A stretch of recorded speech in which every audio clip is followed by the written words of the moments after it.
Welcome to ABC news. ముందుగా headlines చూద్దాం.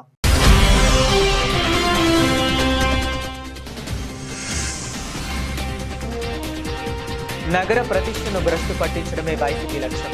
అబద్ధపు ప్రచారాలకు ఇక చట్టపరమైన సమాధానం తప్పదు. ఎమ్మెల్యే ఆదిరెడ్డి శ్రీనివాస్.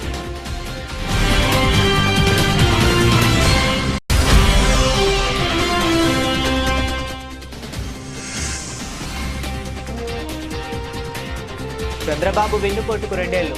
బీసీ సంఘాల ఉభయ రాష్ట్రాల జేఏసీ చైర్మన్ మార్గాని నాగేశ్వరరావు.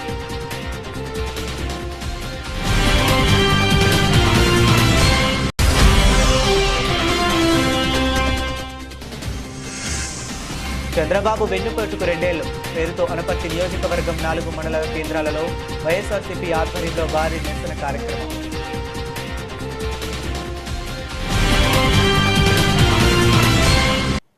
రాజమహేంద్రవరం నగర ప్రతిష్టను దెబ్బతీయటం, ప్రతి సంఘటనను రాజకీయ లబ్ధి కోసం వాడుకోవటం, అసత్య ప్రచారాలతో ప్రజలను తప్పుదోవ పట్టించడం వైఎస్ఆర్ కాంగ్రెస్ పార్టీ ప్రధాన అజెండాగా మారిందని రాజమహేంద్రవరం సిటీ ఎమ్మెల్యే ఆదిరెడ్డి శ్రీనివాస్ తీవ్ర స్థాయిలో విమర్శించారు.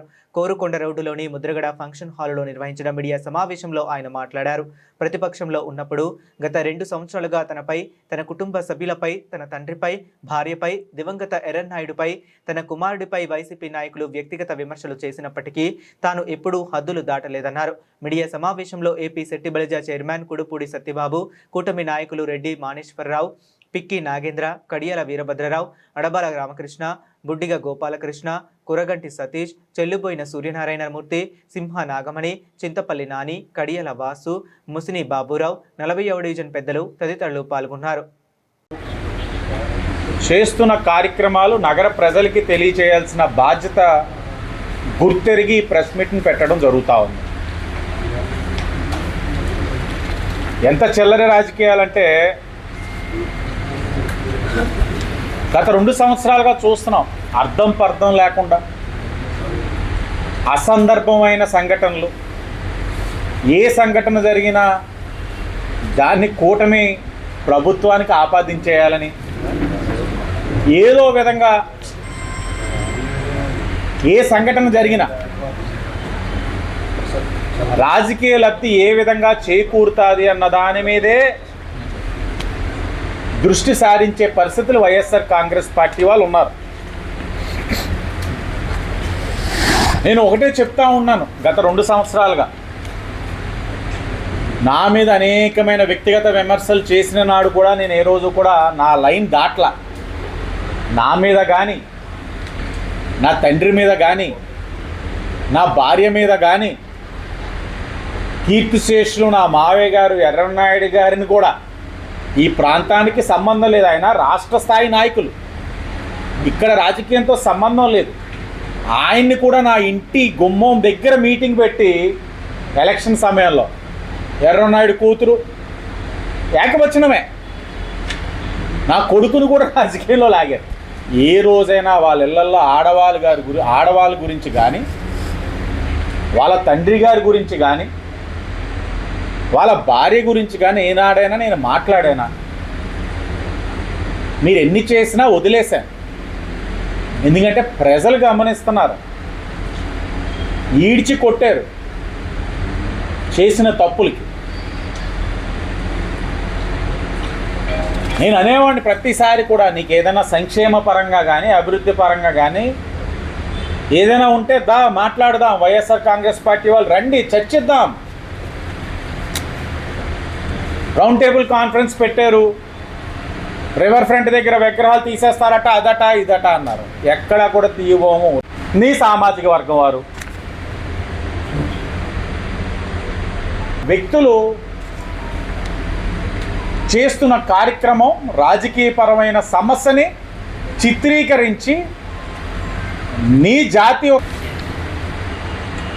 సరే నిజాలు తెలుసుకోగలిగావా అంటే, అప్పుడు నిజంగానే అక్కడ ఏదో జరిగిపోయింది తప్పని నీకు అనిపించినప్పుడు, నువ్వు అనుకున్నప్పుడు నువ్వు వాళ్ళ కుటుంబ సభ్యులైన ఈ అబ్బాయికి ఎందుకు, వాళ్ళ కుటుంబ సభ్యులకి నువ్వు ఎందుకు ఫోన్ చేసావు? అది వాట్సాప్ కాల్, వీడియో పెట్టావు, అరగంటలో తీసేసావు. మళ్ళీ ఎందుకు ఫోన్ చేసి నేను వీడియో తీసేసానని చెప్పావు? నువ్వు ఫోన్ చేసావు, వాట్సాప్ కాల్ ఇదిగో. నీ ఫోన్లో ఉంటాయా ఇంకా వాట్సాప్ కాల్స్ ఉన్నాయా? నీకేం వాట్సాప్ అలవాట్లేదు, ఉంటే తీసి చూపించు. ఎందుకు చేసావు? నమస్కారం. మరి ఈరోజు జరుగుతున్నటువంటి రాజకీయంగా జరుగుతున్నటువంటి ఈ కార్యక్రమాలు చూస్తూ ఉంటే నిజంగా చాలా బాధ అనిపిస్తూ ఉంది. గతంలో 2019లో జరిగినటువంటి ఎలక్షన్లో వైసీపీ గాలిలో ఒక ఎంపీగా మా సామాజిక వర్గం నుంచి నెగ్గినందుకు మేమందరం కూడా చాలా సంతోషించాం. మాతో పాటుగా సామాజిక వర్గానికి చెందినటువంటి పెద్దలందరూ కూడా సంతోషించారు. కానీ మీరు ఎంపీగా నెగ్గిన తర్వాత 5 సంవత్సరాల్లో ఏనాడైనా సామాజిక వర్గానికి కానీ సామాజిక వర్గానికి చెందినటువంటి వ్యక్తులకు కానీ మీరు ఏం చేశారని చెప్పి మిమ్మల్ని అడుగుతాము. ఏనాడు కూడా మీకు సామాజిక వర్గం గుర్తు రాలేదు. కానీ ఈనాడు మీరు పదవిని కోల్పోయిన తర్వాత మీకు సామాజిక వర్గం మీద ప్రేమ పెరిగింది. ఎవరినైతే మీరు పిలుస్తున్నారో వాళ్ళు మీకు సహకరించట్లేదో వాళ్ళ మీద బురద చల్లేటటువంటి కార్యక్రమాన్ని మీరు తీసుకుంటా ఉన్నారు. దానిలో ఒకానొక టైంలో నేను కూడా బాధితున్నాను. ఎందుకంటే ఎలక్షన్కి ముందు, వాసు గారు ఎలక్షన్కి ముందు మీరు నన్ను కూడా అడగడం జరిగింది రమ్మని చెప్పి. అడగచ్చు, తప్పులేదు. ఎవరినైనా అడిగే హక్కు అందరికీ ఉంది. వెళ్ళాలంటే వెళ్ళే హక్కు అందరికీ ఉంటుంది. దాంట్లో తప్పేమీ కాదు అడగడంలో. కానీ దానిని కక్షపూరితమైనటువంటి చర్యలు చేపట్టడం రాకపోతే అనేది చాలా దారుణమైనటువంటి పరిస్థితి. అది రాజమహేంద్రవరానికి ఒక మంచి చరిత్ర ఉంది రాజకీయంగా. ఎంతోమంది పెద్దలు, కందుకూరి వీరేశలింగం లాంటి పెద్ద పెద్ద వ్యక్తులు ఇక్కడ ఉన్నటువంటి సంస్కృతి మంది. ఆ సంస్కృతిని పాడు చేసేటటువంటి పరిస్థితులు మనం చూస్తూ ఉన్నాం ఇప్పుడు. నన్ను ఆ రోజు పిలిచినప్పుడు నేను వెళ్ళకపోతే ఏనాడు కూడా నేను ఎప్పుడూ ఏ గొడవల్లో కానీ పోలీస్ స్టేషన్లో కానీ ఎక్కడ ఏ విధమైనటువంటి రికార్డ్స్ కూడా నాకు ఈ గొడవలో దీనికి సంబంధించి రాజకీయంగా ఏ విధమైనటువంటివి లేవు. కానీ నన్ను ఆ రోజు భోజనం తినడానికి కూర్చున్నటువంటి నన్ను పోలీసు వారు వచ్చి ఎలక్షన్ టైంలో శాంతి భద్రతలకు విఘాతం కలిగిస్తున్నానని చెప్పేసి తీసుకెళ్ళి స్టేషన్లో కూర్చోబెట్టడం జరిగింది. ఆనాడు నన్ను అనేక రకాలుగా భయపెట్టారు. భయపెట్టినా కూడా నేను ఒక్కటే చెప్పాను. కారణం ఏంటంటే ఒకానొక టైంలో మేము ఆదిరెడ్డి కుటుంబంతో ఏనాటి నుంచి అయితే నేను నడుస్తూ ఉన్నాను. ఆయన నాకు ఇచ్చినటువంటి ప్రయారిటీ, నాకే కాదు నాతో పాటు ఉన్నటువంటి వ్యక్తులకు ఆయన ఇస్తున్నటువంటి ప్రయారిటీ. ఒక్కసారి ఆదిరెడ్డి కుటుంబంతో పరిచయం ఉంటే వాళ్ళు ఏ పార్టీలో ఉన్నా సరే వాళ్ళని మర్చిపోరు. అది నేను కొన్ని రోజుల క్రితం మా బ్రదర్కి అందులో అక్కడ ఒక అబ్బాయికి ఇద్దరికి గొడవలు జరిగినాయి. ఆ గొడవల్లో అతను ఏదో మా మీద దుష్ప్రచారం చేశాడు. దాని గురించి భర్త గారు జరిగిందా లేదా ఏంటి అన్నది కూడా తెలుసుకోకుండా ఆయన కూడా ఆయన పేజ్లో పెట్టేసాడు పోస్ట్. పెడతాం వల్ల మా ఫ్యామిలీకి అలాగే మా వార్డులో ఉన్న వాళ్ళకి అందరికి కూడా ఇబ్బంది కలిగింది. అతను బ్రాకెట్ అని అదని ఇదని ఏదో చెప్పుకుంటూ వచ్చాడు. అక్కడ జరిగిందో లేదో తెలుసుకోవాలి ముందు. తెలుసుకున్న తర్వాత అతను చెప్పుంటే మేము కూడా ఒప్పుకుందాం. అసలు అక్కడ జరిగింది కానీ ఏమీ లేదు. లేకుండా మా మీద దుష్ప్రచారం చేసి మమ్మల్ని ఏదో విధంగా ఇబ్బంది పెట్టాలని నాకు గతంలో ఆయన ఒకసారి ఫోన్ చేశాడు. ఫోన్ చేసి నన్ను నేను హైదరాబాద్లో ఉన్నాను, వచ్చే కలుద్దాం, కలిసి మాట్లాడుకుందాం, మనం అందరం కలిసి చేయాలి అని చెప్పి నన్ను పిలిచాడు. ఆ రోజు నేను వాసు గారితో ఉంటాను, నేను రాలేను, మా అన్నయ్య నన్ను బాగా చూసుకుంటున్నారని కూడా చెప్పాను. చెప్తే నాకు తెలుసు అక్కడ ఉంటున్నామని, రండి మనం కలిసి చేద్దాం అన్నట్టు ఆయన పిలిచారు. సరే సార్ అని పెట్టేశాను.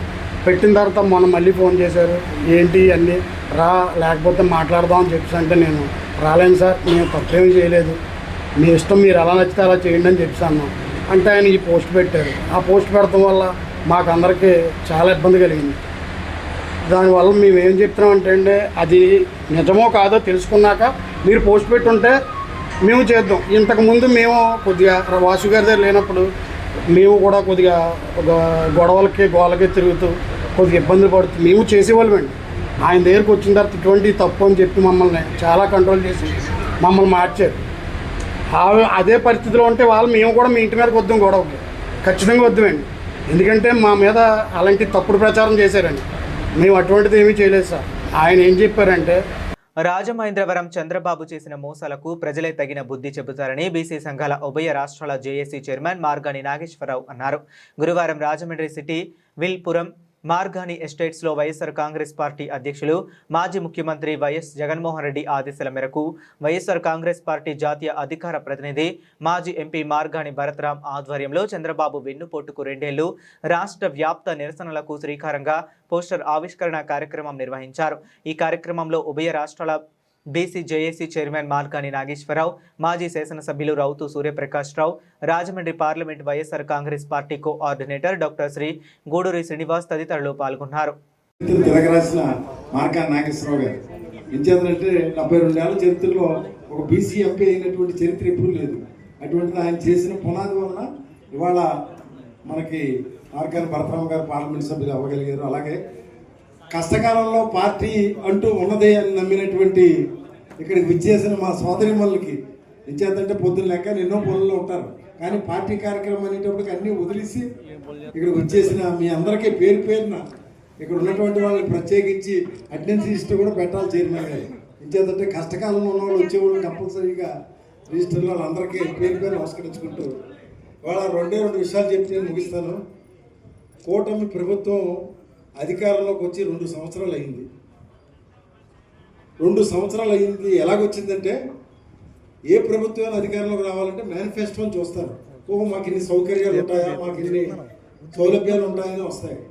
మరి ఇవాళ ఈ కూటమి ప్రభుత్వం ఎటువంటి వాగ్దానాలు ఇచ్చిందంటే అసలు చెప్పింది ఏమీ కూడా చేయకుండా ఇవాళ మంచి ప్రభుత్వం అని చెప్పడం ప్రజల్ని డైవర్షన్ చేస్తుంది. ఏ విధంగా డైవర్షన్ చేస్తుంది?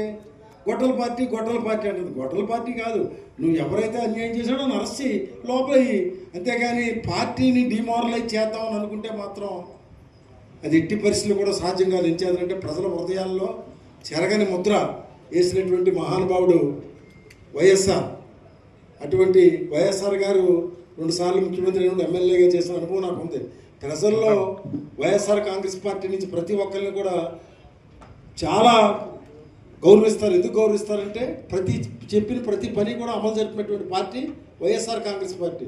ఇవాళ మన జగన్మోహన్ రెడ్డి గారు అయితే బహుశా ఈ దేశంలోనే నాకు తెలుసుండగా రాజకీయంగా విద్యార్థి దశ నుంచి రాజకీయాలు అన్నాను. ఒక బైబిలు, భగవద్గీత, ఖురాన్ అని చెప్పినటువంటి దమ్ముల నాయకుడు ఎవరైనా ఉన్నాడంటే ఈ దేశంలో ఒక్క జగన్మోహన్ రెడ్డి గారు. ఆయన అన్నాడు ఒక మాట, నా మేనిఫెస్టో నేను అత్యంత పవిత్రంగా చూసుకుంటూ ఒక భగవద్గీతగా చూస్తాను, ఒక బైబిల్గా చూస్తాను, ఒక ఖురాన్గా అలాగే అమలు జరిపాడు ఆయన. చెప్పలే కూడా అమలు జరిపాడు ఆయన. మరి ఇవాళ కూటమి ప్రభుత్వం అధికారంలోకి వచ్చి 2 సంవత్సరాల్లోనూ అమ్మ ఒడి ఎలాగా చంద్రబాబు నాయుడు గారు 4వ ముఖ్యమంత్రి, అమ్మ జగన్ గారు అయితే 1 ఇచ్చారు అమ్మ ఒడి. మీ ఇంట్లో ఎంతమంది పిల్లరమ్మా? మేము 1, 2, 3, 3, 5, 15, 40,000 ఇస్తానమ్మా అన్నాడు. అసలు ఒక్క అమ్మ ఒడి అమలు జరిపిందే లేదు. ఇంకా పెన్షన్స్ అంటారా, బడుగు బలహీన వర్గాలకు 50 సంవత్సరాలు నిండిన వాళ్ళందరికీ కూడా ఇస్తానని చెప్పాడు. అసలు ఈ 2 సంవత్సరాలు ఉన్న పెన్షన్లు 6 లక్షలు తీసేశారు. అసలు కొత్త పెన్షన్లే లేవు. ఇలాగ ఒకటి కాదు, ఇంకా నిరుద్యోగ యువతను అయితే పాపం ఎన్నో ఆశలతో ఉన్నారు. మీరు మీరు నిరాశ చెందకండి, నేను రాగానే నిరుద్యోగ వృత్తి అన్నాడు. చెప్పి మోసం చేయడంలో ఆయన తిట్ట. ఇవాళ 2 సంవత్సరాలు అయిపోయింది. ఈ 2 సంవత్సరాల్లో ఆయన చేసినటువంటి ఈ యొక్క మోసపూర్తి కార్యక్రమానికి మన నాయకుడు జగన్మోహన్ రెడ్డి గారు, ప్రజలందరూ కూడా ఇవాళ యావత్ మన టీవీలు చూస్తుంటే ప్రతి చోట కూడా ప్రజలు తండోపతండాలకు వచ్చారు. ఎందుకు వస్తారంటే నిరాశ నిస్పృహ ఉంటేనే వస్తారు రోడ్డు మీదకి. మనం చెప్తే బలవంతంగా రారు. అలాంటిది వచ్చి అందరూ కూడా తమ నిరసనని రోడ్లకి ఈ కూటమి ప్రభుత్వం 2 ఏళ్ల పాలనలో చేసిన మోసాలను ప్రజలందరి దగ్గర తీసుకెళ్ళగలుగుతున్నారు. ప్రజలు ఏంటంటే పొద్దున్న లెగితే ఎవరి కష్టాలు ఎవరి బాధలు ఉంటారు, కానీ వాళ్ళు జ్ఞాపకం చేయాలి. ఇదిగో ఆ రోజు మేనిఫెస్టోలో ఇచ్చారని అంటే అది వాళ్ళ యొక్క ఆగ్రహం ఓట్ల రూపాన్ని రేపు పొద్దున్న చూపిస్తారు. చూపించి మళ్ళీ జగన్మోహన్ రెడ్డి గారిని ముఖ్యమంత్రిగా ఎన్నుకునేటువంటి రోజు రాబోతుందని చెప్పి కూడా మన పార్టీ శ్రేణులందరికీ కూడా తెలియపరుచుకుంటూ మరి ఆయన ఇచ్చిన ప్రోగ్రాన్ని మనం ఇప్పుడు రోడ్డు మీద మన పార్టీ ఆఫీసు ముందు రోడ్డు మీదకి వెళ్ళి ఒక 10 నిమిషాలు నిరసన కార్యక్రమాలు కూడా తెలియపరుద్దామని చెప్పి తెలియజేసుకుంటూ మన రాజమండ్రి నియోజకవర్గ పార్లమెంటు ప్రెసిడెంట్ శ్రీ గూడూరి శ్రీనివాస్ గారు. వైఎస్ఆర్ కుటుంబ సభ్యులందరికీ పేరు పేరున నమస్కరిస్తూ, పార్టీ పెద్దలు మాజీ శాసనసభ్యులు రావు సూర్యప్రకాష్ రావు గారికి, పెద్దలు శ్రీ మార్గా నాగేశ్వరరావు గారికి, మిగతా నాయకులందరికీ కూడా నమస్కరిస్తూ, ఈరోజు మనం వెన్నుపోటుకు 2 ఏళ్ళు అనే కార్యక్రమాన్ని చేపట్టాము. అంటే అరిచేతిలో వైకుంఠం చూపించి అందరికీ నీకు 15,000, నీకు 15,000, నీకు 15,000 ఆయన ఇస్తున్నది ఒక్క పెన్షన్ తప్ప మనం ఇచ్చిన పథకాలు ఏది ఒకటి కూడా అమలు జరపలేం. ప్రజలంతా కూడా రాజమహేంద్రవరం స్థానిక లూదరగిరి గ్రౌండ్లో పెద్ది సినిమా విడుదల సందర్భంగా రాజమండ్రి మెగా ఫ్యామిలీ ఫ్యాన్స్ అధ్యక్షుడు కూడిపూడి వెంకట చలపతిరావు ఆధ్వర్యంలో నిర్వహించిన క్రికెట్ టోర్నమెంట్ ఫైనల్ పోటీలు ఉత్సాహభరితంగా ముగిశాయి. ఫైనల్ మ్యాచ్లో మహేష్ 11, మూర్తి 11 జట్లు తలపడ్డాయి. ఈ కార్యక్రమానికి ముఖ్య అతిథులుగా Rajahmundry city MLA Adireddy Srinivas, Rajahmundry corporation అధ్యక్షులు వై శ్రీనివాసరావు, జనసేన పార్టీ నాయకులు జామి సత్యనారాయణ హాజరై విజేతలకు బహుమతులు ప్రదానం చేశారు. ఈ కార్యక్రమంలో కె సూర్యప్రకాష్, పైడ్రాజు, రవి, భగవాన్, హేమశ్రీ, వీరభద్రరావు, తేజ మూర్తులు తదితరులు పాల్గొన్నారు. అందరి యొక్క అభిమాన నటుడు, అప్కమింగ్ స్టార్ రామ్ చరణ్ తేజ్ గారి యొక్క మూవీ ఏదైతే పెద్ది పెహల్వాన్ ఆ మూవీని పురస్కరించుకుని పెట్టిన టోర్నమెంట్ ఇది. జనరల్గా మేము పార్టీల పరంగా పెడతాం, లేకపోతే వ్యక్తులుగా పెడతాం, ఆదిరెడ్డి ప్రీమియర్ లీగో లేకపోతే. కానీ అభిమానించే నటుడు కోసం పెట్టడం అన్నది మొదటిసారిగా నేను చూస్తున్నాను.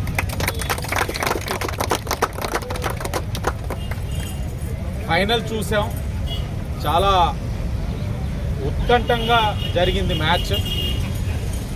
మూవీ అయితే అలా ఉండదు, బొమ్మ బ్లాక్ బస్టర్, దాంట్లో ఏమాత్రం డౌట్ లేదు. చాలా కష్టపడి వచ్చిన వ్యక్తి. హీరోగా మగధీర మూవీ చూశాను, నాకు బాగా గుర్తు. హైదరాబాద్ కాదు, కాకినాడలో. ఆ మూవీలోని నేను అప్పుడు వ్యాపారం రంగంలో ఉన్నాను కాబట్టి హీరో హోండా వారు అఫీషియల్ స్పాన్సర్ ఆ మూవీ. ఆయన ఏదైతే స్టంట్ చేస్తాడో స్టార్టింగ్ నమస్కరించుకుంటూ మనందరి యొక్క అభిమాన నటుడు, అప్కమింగ్ స్టార్ రామ్ చరణ్ తేజ్ గారి యొక్క మూవీ ఏదైతే పెద్ది పెహల్వాన్ ఆ మూవీని పురస్కరించుకుని పెట్టిన టోర్నమెంట్ ఇది. జనరల్గా మేము పార్టీల పరంగా పెడతాం, లేకపోతే వ్యక్తులుగా పెడతాం, ఆదిరెడ్డి ప్రీమియర్ లీగో లేకపోతే. కానీ అభిమానించే నటుడు కోసం పెట్టడం అన్నది మొదటిసారిగా నేను చూస్తున్నాను.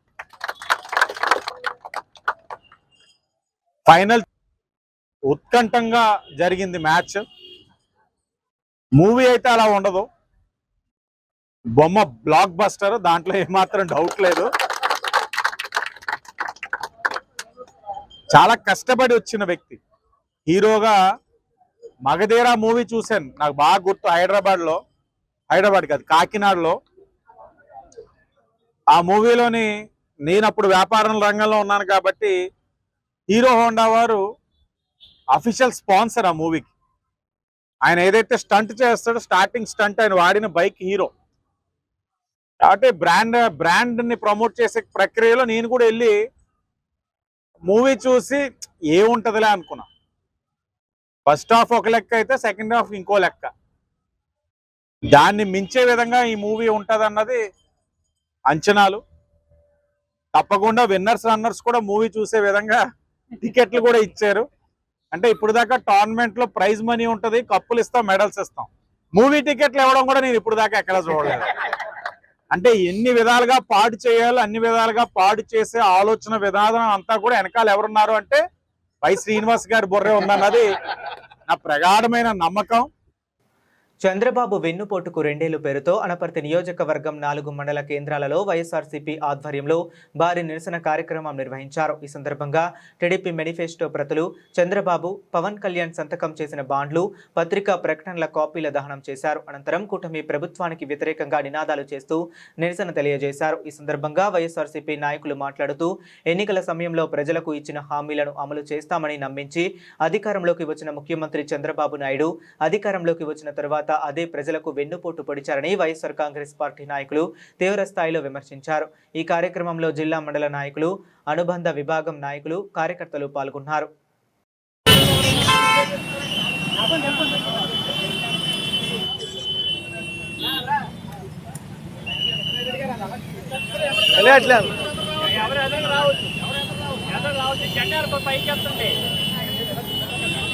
ఆయన చూసే బాధ కరెక్ట్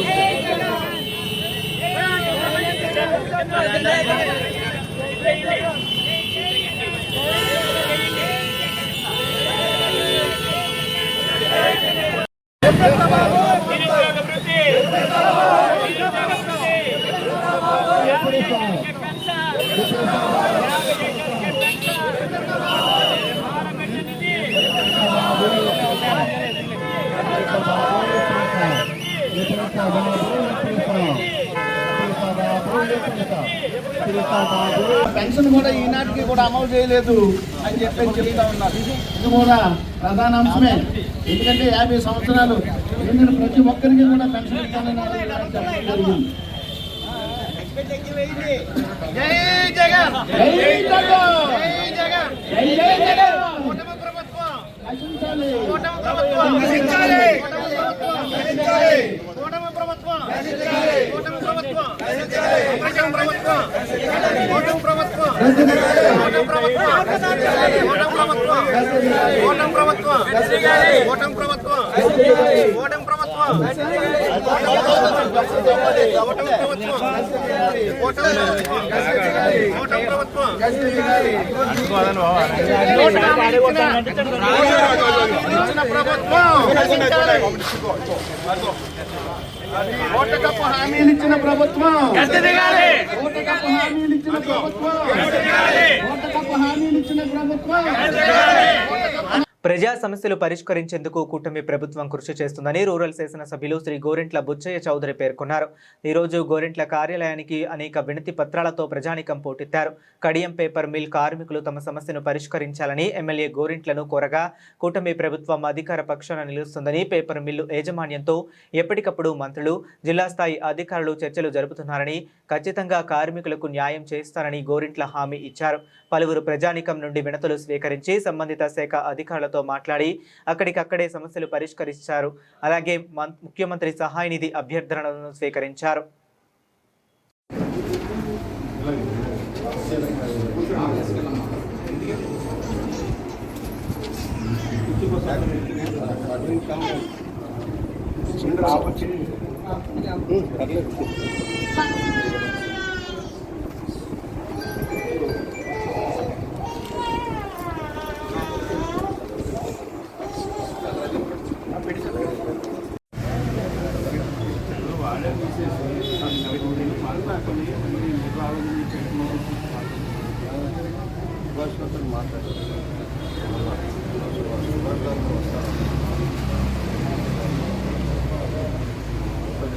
వస్తానన్న మాట్లాడుతూ ఉన్నారు. Government is very far. తూర్పు గోదావరి జిల్లా వీధి సుబ్రహ్మణ్యం హత్య కేసులో ఎమ్మెల్సీ అనంతబాబుకు మరోసారి ఎదురుదెబ్బ.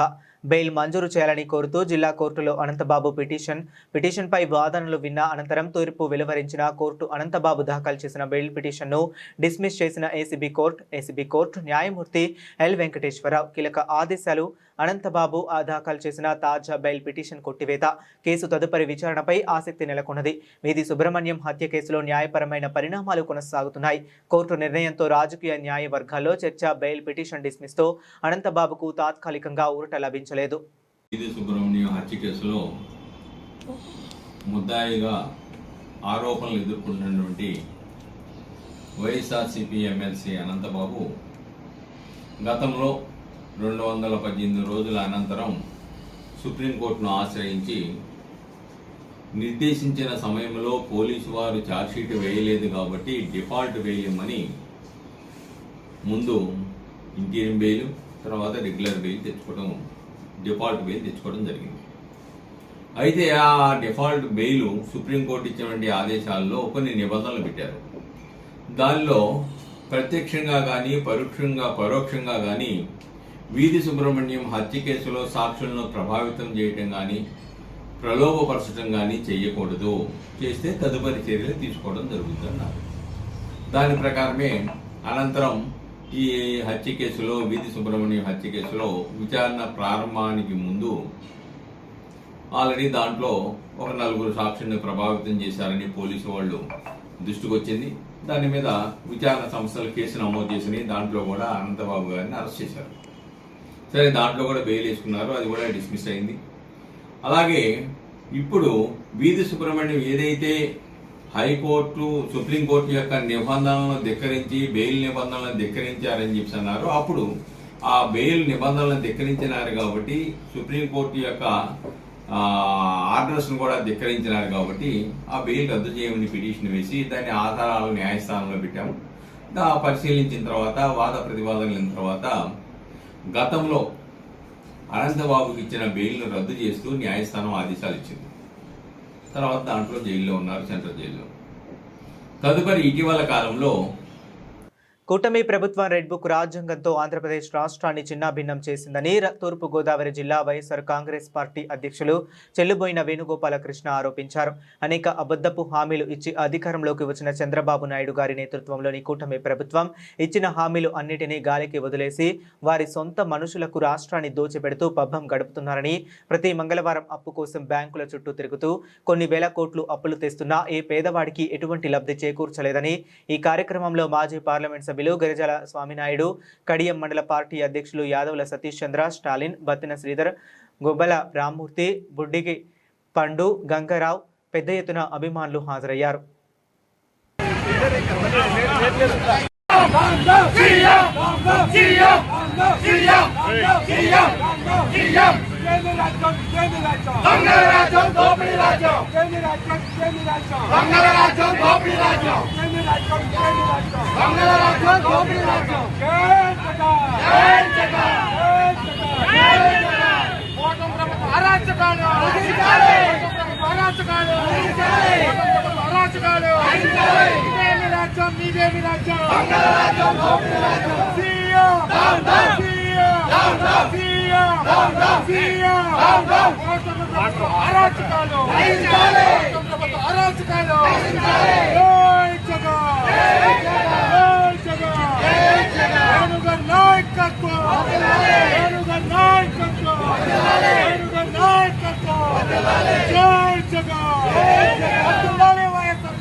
రాజమహేంద్రవరం, ఏలూరులో నిర్వహించనున్న దళిత క్రైస్తవ సమర శంఖారావం సభను విజయవంతం చేసి దళిత క్రైస్తవుల హక్కుల పరిరక్షణ కోసం ఐక్యంగా పోరాటం చేయాలని దళిత క్రైస్తవ నాయకుడు జడ శ్రవణ్ కుమార్ పిలుపునిచ్చారు.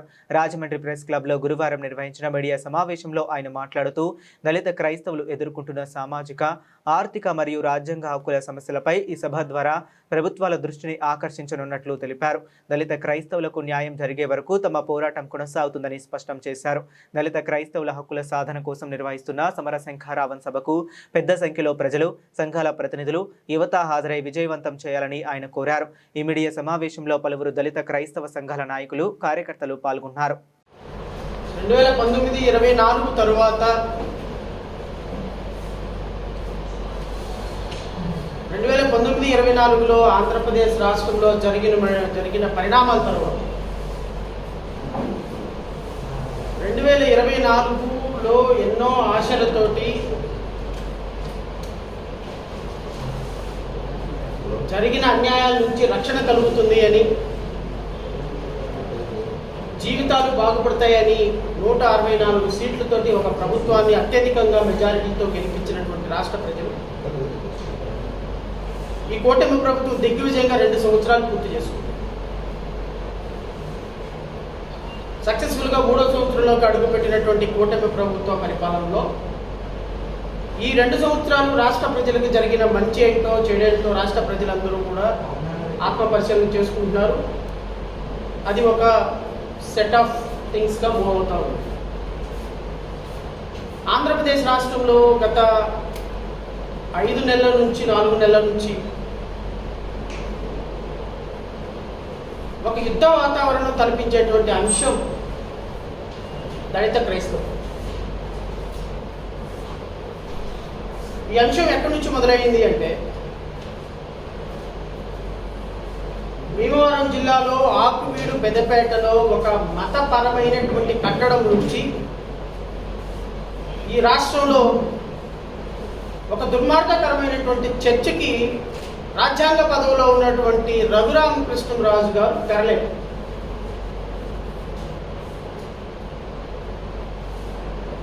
నేను మీడియా సోదరుల ద్వారా రాష్ట్ర ప్రజలకి తెలియజేసేది ఏంటి అంటే, ప్రపంచ దేశాలలో భారతదేశ సంస్కృతి, భారతదేశ ఔన్నత్యం కాపాడేటువంటి ఒకే ఒక్క అంశం ఈ దేశంలో ఉన్నటువంటి ప్రజాస్వామ్యానికి ప్రతీకగా నిలిచినటువంటి రాజ్యాంగం. ఈ రాజ్యాంగంలో, మన దేశ రాజ్యాంగంలో ఉన్నటువంటి ఒక అద్భుతమైనటువంటి అంశం, ఈ దేశంలో క్రైస్తవులకి, హిందువులకి, ముస్లిమ్స్కి, పార్సీలకి, ఎవరికైనా సరే, జైనులకైనా సరే, ఏ మతాన్నైనా ఏ దేవుణ్ణైనా స్వేచ్ఛగా ప్రొఫెస్ చేసుకోగలిగినటువంటి, ప్రాపగేట్ చేసుకోగలిగినటువంటి ప్రజాప్రతినిధి హోదాలో ఆ రామాలయం కట్టడానికో, రామాలయం నిర్మాణానికో, లేకపోతే జై శ్రీరామ్ నిర్మాణానికో ఆ మతపరమైన కట్టడం దగ్గరికి వెళ్ళి అక్కడ లోకల్ వ్యక్తులుగా ఉన్నటువంటి వ్యక్తులని కవ్వించడం మొదలుపెట్టాడు. ఆ లోకల్ వ్యక్తులు ఏమన్నారంటే, సార్ ఇది గొంతేరమ్మ గుడి, మా కులదేవత, గొంతేరమ్మ గుడిని మేము కూడా పూజించడం లేదు, ఇది డైలాపిటేటెడ్ కండిషన్లో ఉంది అని లోకల్ ప్రజలు చెప్పిన సందర్భంలో లోకల్ ప్రజల్ని కన్విన్స్ చేసి అక్కడ రామాలయం కడతామా, ఇంకో గుడి కడతామా, కట్టండి. ఈ సందర్భంలో రఘురామకృష్ణరాజు అనేటువంటి ఒక వ్యక్తి శ్రీరామనవమి రోజున ఒక 400 మందిని వేసుకొని ఆ గ్రామం దగ్గరికి వెళ్ళి ఆ గ్రామంలో, ఆ పెద్దపేట గ్రామంలో ఒక మతపరమైనటువంటి అలజడి సృష్టించేటువంటి ఒక ప్రయత్నం చేశాడు. This is the pre planned attack. ఈ అటాక్ లో ఒక సాధారణమైనటువంటి ఒక వ్యక్తికి గాయాలైంది, తప్పే. ఎవరి వైపు గాయాలైనా తప్పే, ఇటు వైపు గాయాలైనా తప్పే. ఒక ఎమ్మెల్యే, సమస్యని పరిష్కరించాల్సిన ఎమ్మెల్యే సమస్యను సృష్టించేటువంటి ఒక కార్యక్రమంలో ప్రీ ప్లాన్ ఎజెండాగా తీసుకొని ఆ గ్రామంలోకి వెళ్ళి ఆ గ్రామంలో కొట్లాట జరిగినప్పుడు నార్మల్గా ఇరువైపున కేసులు పెట్టాల్సినటువంటి పోలీసులు రఘురామకృష్ణరాజుకి ఫేవర్గా పూర్తి స్థాయిలో 58 మంది మీద, ఇక ఆ గ్రామంలో, ఆ పెద్దపేటలో ఆడవాళ్ళు తప్ప మగవాళ్ళు లేనేలేరు. ఈ సంఘటనను ఆసరాగా చేసుకొని 4 రోజుల పాటు యుద్ధ వాతావరణం సృష్టించి ఆ గ్రామంలో, ఆ పెద్దపేటలో ఒక్క ఇంట్లో కూడా పొయ్యి వెలగకుండా, ఒక్క ఇంట్లో ఒక మగవాడు లేకుండా 30 రోజుల పాటు గ్రామాన్ని మొత్తాన్ని ఖాళీ చేయించి, మగ పిల్లవాడు కనబడితే చాలు తీసుకెళ్లి పోలీస్ స్టేషన్లో పెట్టి చెత్త కొట్టుడు కొట్టి కాళ్ళు పైకి ఏలాడదీసి తల కిందగా పెట్టి చిత్త కొట్టుడు కొట్టే విధంగా దళితుల కుటుంబాల్లో దళిత పిల్లలుగా ఉన్నటువంటి వ్యక్తుల్ని, దళిత కుర్ర. బులెటిన్ ముగించే ముందు మరొకసారి హెడ్లైన్స్ చూద్దాం.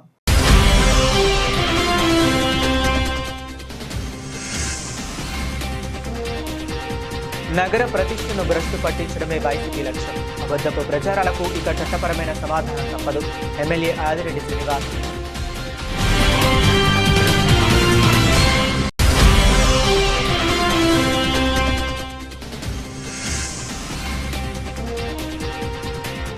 చంద్రబాబు వెన్నుపోటుకు 2 ఏళ్లు. బీసీ సంఘాల ఉభయ రాష్ట్రాల జేఏసీ చైర్మన్ మార్గాని నాగేశ్వరరావు.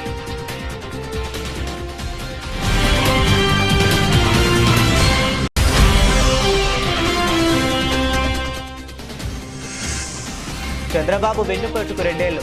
పేరుతో అనపర్తి నియోజకవర్గం 4 మండల కేంద్రాలలో వైఎస్ఆర్సీపీ ఆధ్వర్యంలో భారీ నిరసన కార్యక్రమం.